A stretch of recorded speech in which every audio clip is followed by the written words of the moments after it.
Hey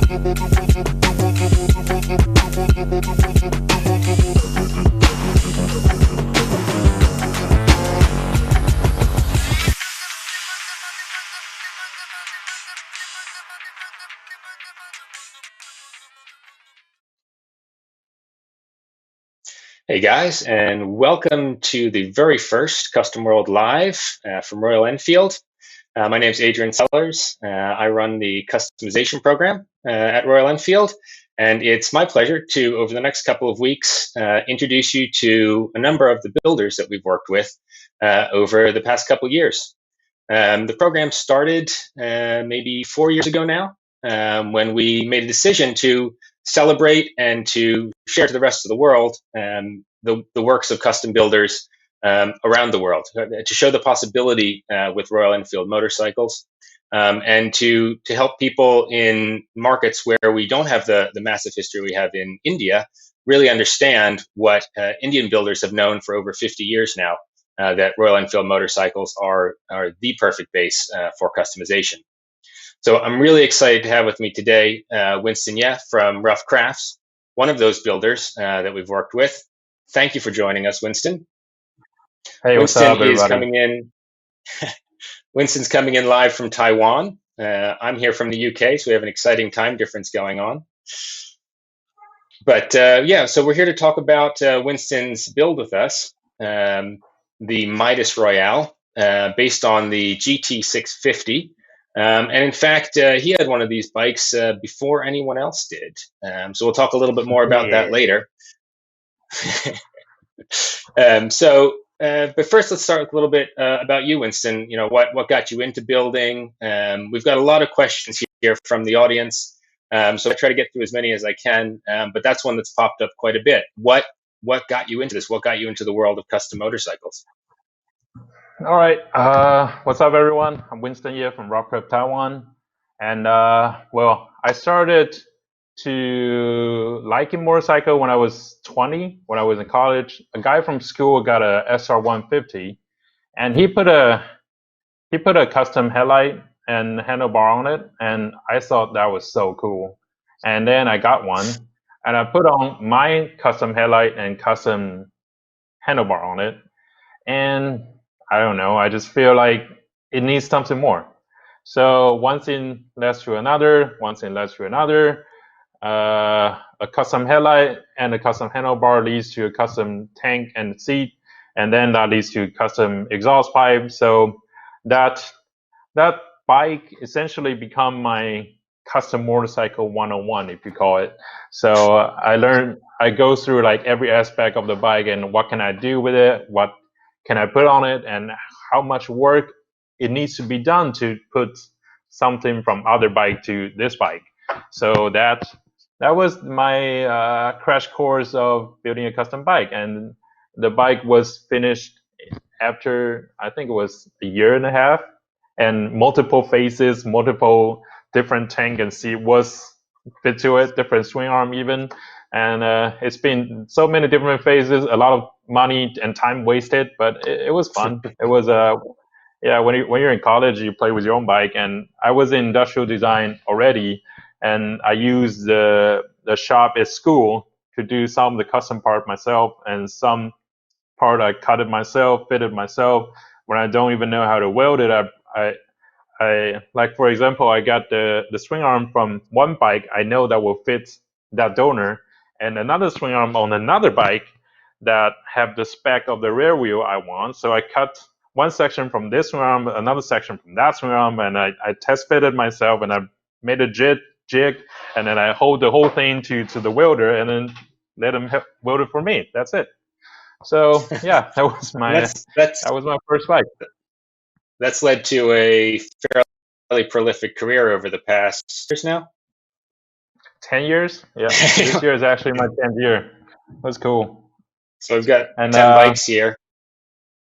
Yeah, well, I picked 10 bikes that is more standout from my 10 years of career, and like the Iron Gorilla was, like, I think it was second year, and I got on Bike SF and got the world attention, and I started to try to establish a cohesive style throughout all different build, different donor, different manufacturer.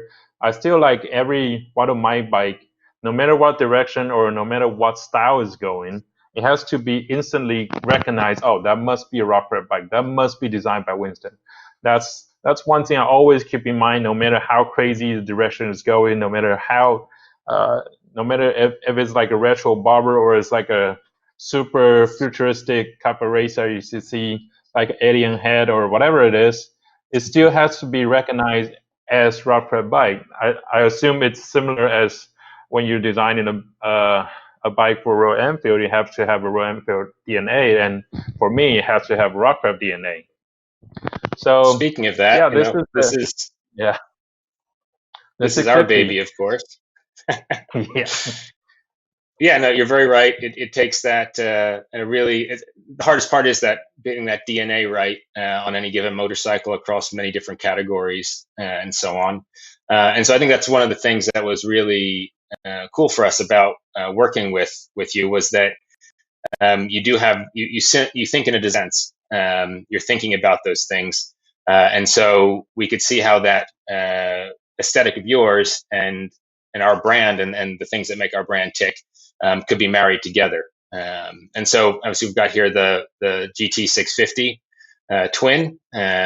Sort of just for the audience to understand a little bit how the process came about. We were launching the twins in 2018, I guess it was.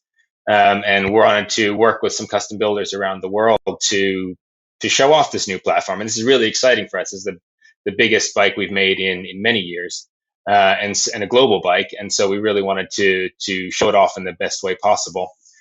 So Winston was one of the builders that we went to and said, go crazy with it. Make the ultimate fill in the blank that you can do. And so we got a bunch of questions here from people asking, how did the direction come about? Obviously, it's an incredibly unique build that's come out of the collaboration. And so a lot of people want to know what led to that. What were the inspirations behind it?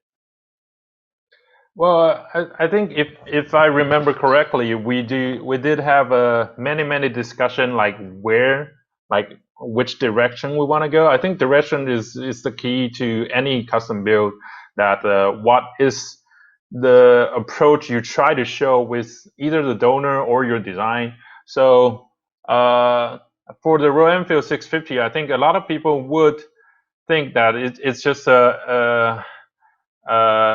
it's just a everyday bike for you to ride around town. So when we talk about ultimate, I think racing bike is always the ultimate of any kind of motorcycle or like racing car for any kind of cars. So anything that builds for racing is always beautiful for me, even if it's pure functional. Everything built for the race bike is always have a function to it. Everything is built for a purpose. And then for me, there's always a beauty in that. And especially when you're talking about how to build an ultimate Royal Enfield, of course, it has to be racing inspired. So we talked about different racing before, I think, if you remember. So the endurance racing is the direction we're going. And as you can see from the older endurance racer, they always have a very big fairing to have the steering inside it that turns with it, and then a big tail. So what my goal is, I want to use the element or the line from the retro endurance racer, but how can I make it modernized? How can I make it more rough craft and more Royal Enfield? And then here we go. That's the Midas Royale. So I play with the proportion of the fairing of the whole line basically. And then I think you told me specifically you want me to keep the line of the fuel tank so it's still recognized as a Royal Enfield. So the line of the fuel tank is still kept. I just lengthen it a little bit. And what I play with is one thing about why does the fairing have to be that big is because you need a big fairing so you have the turning clearance inside of it. Oh shit. And then the tail, I'm not really sure why the vintage endurance racer always have a very big tail, how to say that, tail section. So But anyway, I redesigned the whole thing, so I have that the front fairing actually attached to the forks, and it actually turns with the steering. It's not one piece to the how to say that, a rear half fairing. So I have the rear half fairing that is actually extended from the gas tank cover, and then from the side view, the line is continuing from the front fairing to the side wings that extended from the tank, that give you the illusion of that single piece fairing, but it actually turns with the steering, that give you a much smaller proportion, make it a more make it rideable, but it have the same lines, but just more modern, more racy, more rockcraft. I remember when you originally showed this, I was a little bit nervous about that. It was a fairly radical idea for getting a faired bike that fully faired bike that wasn't a fully faired bike, and to look good That in was a trick. all angles. And yeah, I remember I was like, "You sure you want to do this?" But when we got the bike, when the bike finally arrived in Europe, and we were looking at it, it works perfectly. You can walk around it; the lines just continue all the way around the bike. So for me, it was a really neat example of design thinking, leading to a really unique solution. You want to make it tight, you want to make everything compact, but you want to make it a fair bike, which makes that difficult. And so you found a way around that, and in a way that nobody's seen before. So that was really awesome to see for this build. Yeah, even that offset headlight is taking inspiration from the endurance racer, and I would like to know why a lot of endurance racers have the offset headlight. That was so cool, and I didn't really dig up the reason, but for me, it's just so cool. I don't care why. Well, it's really cool to see him also inset into the face there. Yeah. Got some more questions here about what you're talking about earlier about the performance nature, the making things feel extreme, and race bikes being the ultimate expression, and so on. You've obviously chosen to use carbon fiber. We're looking at some pretty trick aluminum parts here. What informed all these decisions? Is it just that idea of reducing weight, or are you looking at these parts in a different way? Well, yeah, like I said, I believe that anything that is built for race bike is that built for function. There's always a beauty inside of it. So throughout my career, I'm very lucky to meet all these great brands of aftermarket parts that was built for speed, built for race, built for weight, or whatever you call it. Like for example, the Behringer brake, the CNC Racing triple clamp, Öhlins suspension. Well, love you, Öhlins. And then Pirelli tires, PFT carbon fiber wheels, like all this. Oh, yeah, I hate to forget mentioning names. CNC Racing. Did I say that? But anyway, all these parts are purely built for speed. Basically, they're built for increased performance, increased stopping power. Then everything built up for it. A lot of people might say, well, with the 650 power plant, it's not that powerful. Do you really need this extreme? But I think the upgrade for like either suspension or brake or like reducing weight is not really helping the power, but when you have everything under control, you feel more confidence, you feel more controllable, more confident in your heart to ride the bike better, or to a little more to the edge. Does it make sense? So you're saying for you, it's not just about the style of the bike; it's about the feeling when you're riding the bike. I remember we talked about you had to make a runner. You wouldn't make just a show bike, which is obviously awesome for us as well. I think the guys at the bike shed just enjoyed riding it a couple weeks ago, pre-lockdown. So moving on a little bit to some other questions here. We've talked about performance and everything. Obviously, as part of that, the silencer plays an important role. We've got a bunch of questions about what went into these silencers. They for me, they're one of the stand-up parts of the bike. The way they flow around the engine and so on. So just talk a little bit about how they came to be, what parts were able to get off the shelf, what was involved in their making. Well, as soon as I got this project, and after I decided the direction I'm going, and then I contact SC Project. They're basically the world champion of MotoGP. So obviously go to the best. And then they show me what's available to the direction I like. I just want something like vintage, the cone style, full stainless steel. They give me all the options they have. And these tailpipes are actually slip-on aftermarket for other bikes. And then, but the size, the length, it just fit my design. So they sent me two of this tailpipe, and then I just have my friend Banai to make this dual header that looks like one piece, but it's actually I believe it was 6 or 8 sections per pipe, so it was like a dozen sections that is all welded, all fitted. I actually did a mock-up in computer to have different pre-banded, and then cut sections of it. So it actually all turns section by section, but after it's all said and done, it looks like a flowing one-piece exhaust. It's just a lot of welding and a lot of sanding to make it smooth and looks like one piece. A performance bit, but really based up on a lot of craftsmanship as well. Very old school somehow.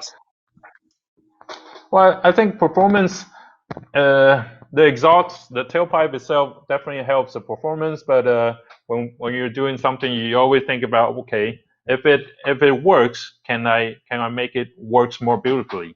And this is a result of especially when it comes to the. Oh, sorry, please go back. And when it comes to this engine, I think you really did a really good job on this crankcase cover. It's like an egg shape. It's a very, very vintage vibe to it. So one of the goals to make this exhaust design is to wrap around it to enhance the look of this engine.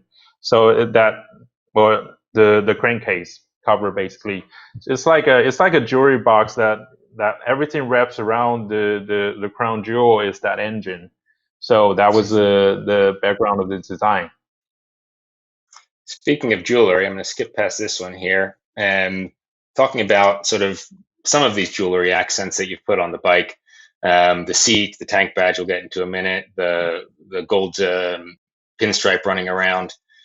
These are very traditionally very decorative sort of details, but on something that you've just talked about, your inspiration has been about lightening the weight, raciness, and so on. So how do you go about integrating these things together to make a complete motorcycle? Or Okay, what's your big thought shout process out. going into that?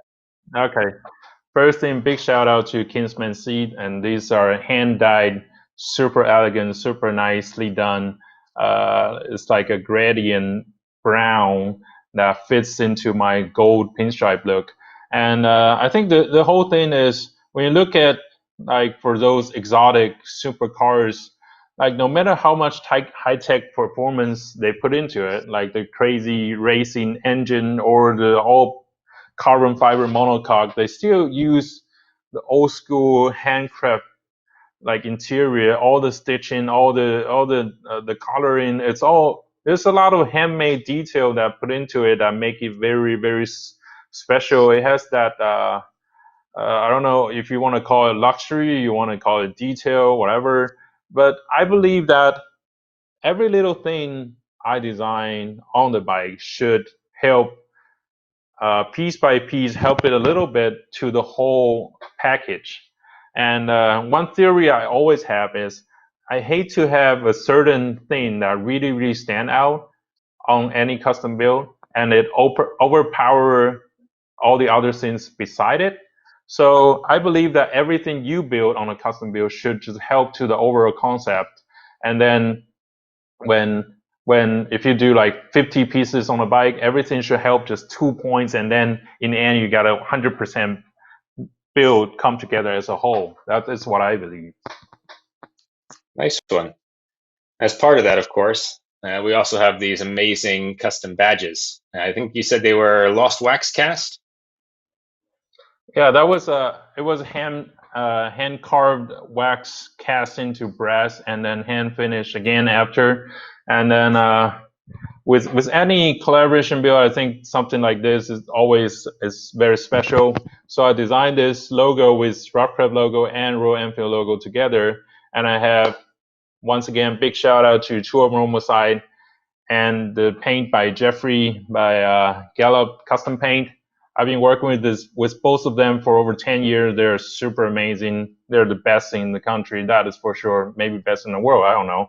But so I designed this collaboration badge, and then it's cast brass and then polished, hand finished, everything, and then the pinstripe is 24 karat gold leaf over carbon fiber with a hand painted gradient.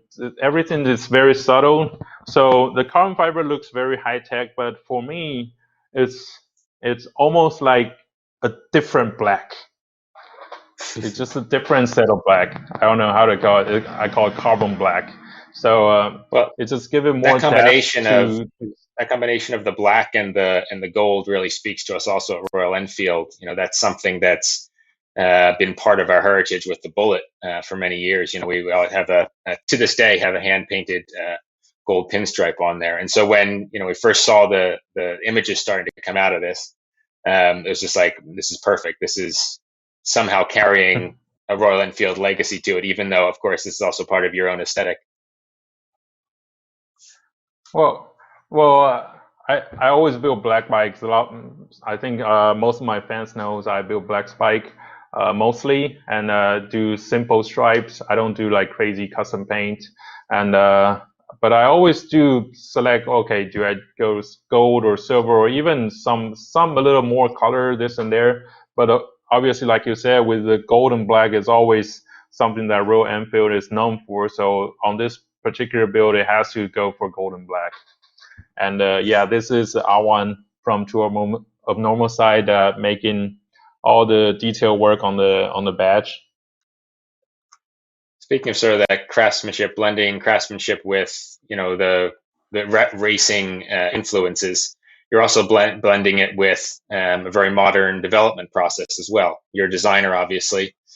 So how does it work for you combining these old school approaches with the very new, with the CAD drawings and so on?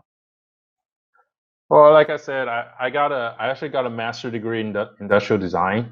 So in the custom build, I'm more like if it's a movie, I'm like a producer. I design something in my head, and I sometimes I do CAD drawing, sometimes I don't. Sometimes I just go straight to the fabricator. Sometimes I go straight to 3D printing. It all depends on to accomplish my vision. I think whatever fabrication or whatever is needed to the build it's like a tool. So you can use tool A or tool B to accomplish your goal, as long as it's the same goal you started with, instead of you compromise your goal by the limitation of the skill. So I'm very happy that like 3D technology has been a lot easier to assess like recently. So like you can see here, it's actually 3D printed, and it's a tank cover to go over the stock tank because it's slightly bigger and longer. So it's 3D printed, and then I got it body worked and then molded into carbon fiber, and then painted over the carbon fiber.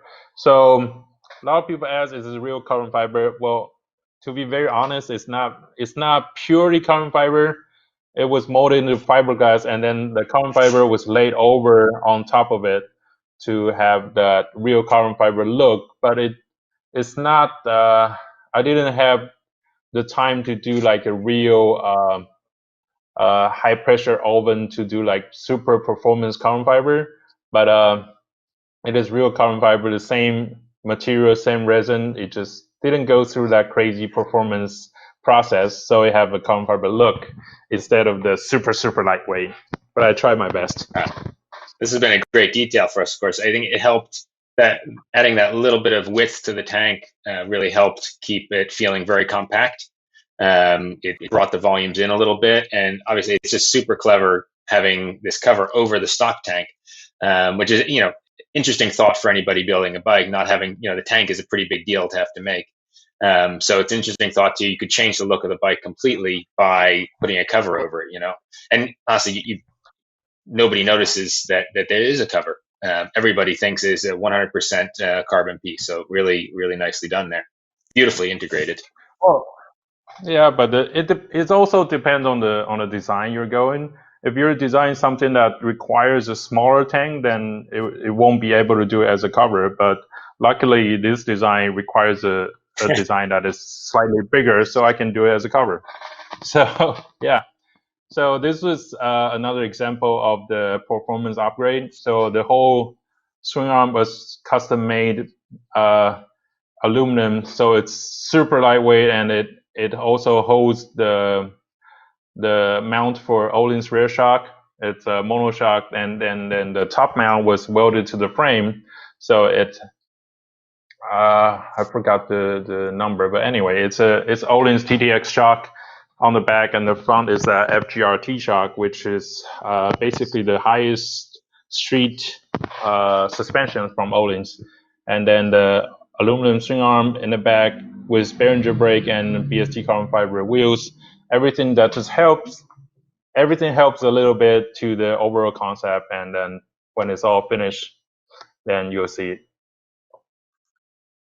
Speaking earlier of those, of how you worked on those super smooth exhaust runs, there you go. There's some of the section. Looks like a couple of them already been welded together. Yeah. So you can see on the bench there, the two sections are actually slightly different bent. So the curvature is differently. So I can just knead them together piece by piece, so it curves nicely, smooth. Looks like a hand bent titanium exhaust, but I'm not able to do that with stainless steel. So this is how I made it. Looks awesome. And so, Winston, I hate to say it, but it looks like we are pretty much well over time now. We've gotten drawn into your awesome answers here. So just to flick to a final image of your beauty here, and one more question: what does it take? What is being a custom builder? What advice would you give to somebody who is in college, let's say, and gets that bike and sees their friend do something cool and wants to do it as well, and then take this on as a career? What would be your top advice to them? Well, this is a very tough question. I've been asked so many times, but I think it for different people, I would say it will be differently, because everybody have different skill set. Like, for example, I'm based in industrial design, and I think you are too. But some people are not. Like, some people are based in, for example, fashion. Some people are based from motorcycle mechanic. So we might approach the same thing differently. So as an industrial designer, I think for me, design is the first priority. And then, but if you're based on a fabrication standpoint, maybe you want to show off your fabrication skill, then you probably won't do as much as 3D printing or carbon fiber or all this craziness, high-tech stuff, because you want to show off your fabrication skill. You want to perfect your fabrication skill. Yeah, that's just for example. So I'm just trying to say, like, if you come from different background, we might approach the same thing differently. But one thing that's in common is study. I think study is the most important thing. You want to look at as much custom bike or stock bike as possible, no matter the style. Like, I've heard so many people talk about some bike is like, that's not my style, I don't care.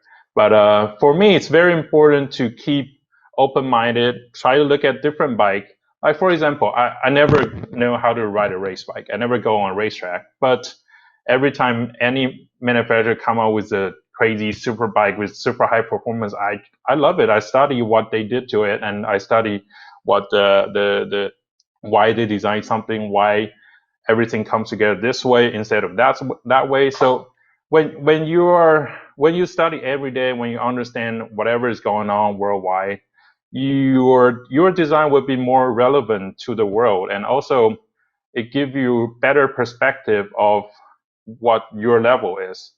Like for example, people ask me, why did I go to World Championship? I was a world champion of custom motorcycle in 2012 at Custom HD. But people ask me, why did I think I can do that? Because I studied the past 10 years, like everybody that won the top 5 from the past 10 years. And I try to vision myself, my builds in among those like 50 bikes. So, and I ask myself constantly, is my build good enough? Is my build good enough to be side of those, if not better? So that's the question you have to keep asking yourself. What is what is the level of yourself? And the constant study that make your perspective more objective. So you don't limit it by your friends or your parents. My mom always said my bike is cool, but it's not right. You need to be open-minded, you know. So Brilliant, man. I think that's the most important thing if you want to get into custom. Just to stay relevant, keep studying, look at new stuff every day. Yeah, that's it. Cool. Well, thank you for that insight, and thank you for the insights into the build itself. For today, I'm afraid we have to end our conversation. It's been a pleasure, as always, speaking with you. And for the audience, we're going to leave you with the amazing Taipei Flow video, in which you can see a bit more of how the build came together and some awesome shots of Winston riding it around the town. And please come back next week, same place, same time, as we talk with Old Empire Motorcycles about their 650 build. Until then. All right.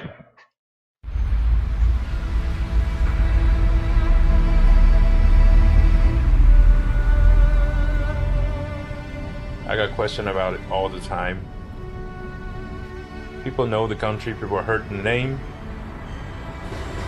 People are curious about it, but nobody really knows it. I mean, Taiwan as a country is tight and everybody's rushing. It's a very fast-paced city. We try to do our best to make it okay for each other.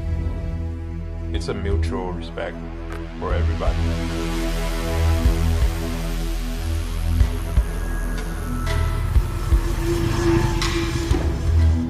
But Taipei has its own very special character, rich and hidden talents, if you look into it. We have very good workmanship. It's actually a foundation of our nation. Everybody in the city that I work with, they make it happen.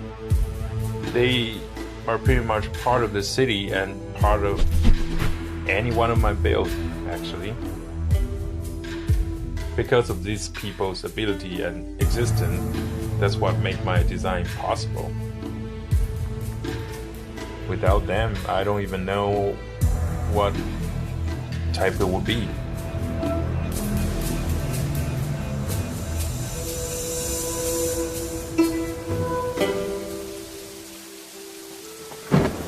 I never really look at myself as a motorcycle designer because I like design in general, and I never say I'm a real builder because I don't literally do the work.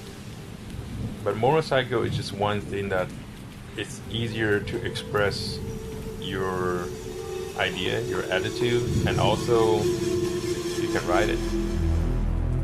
The new Royal Enfield 650 GT started with a cafe racer stance already. What I would like to do is emphasize that. I decided the cover should cover the most part of the engine, but it shows the crankcase. And then I highlighted the curves with the exhaust pipe.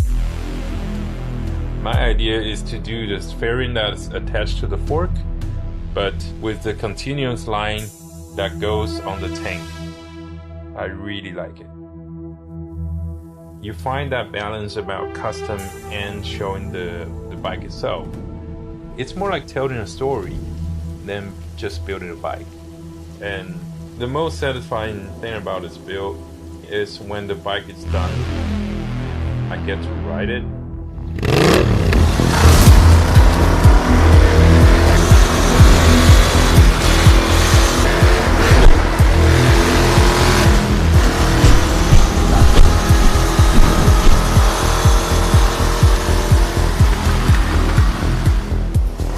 The 650, it's amazingly easy to modify.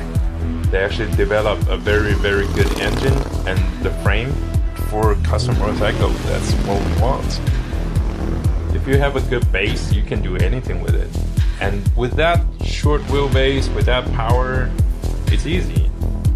It's not something that you think twice, you just get on it, done.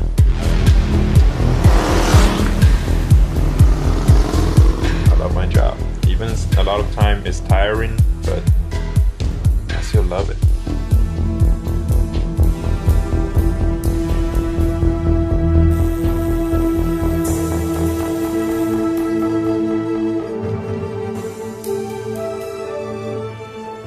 Yeah, I always think myself is like a director or a producer when I'm building bikes. I rather keep my energy and my brain in design, and I got all these mechanics, machinists, artists, painter, silversmiths, everybody. They're either my friend or just people I work with. They've been doing it all their life. The guy that does my lathe, he's been lathing for 60 years. And how can you be better than that? How much time you need to be 10% as good?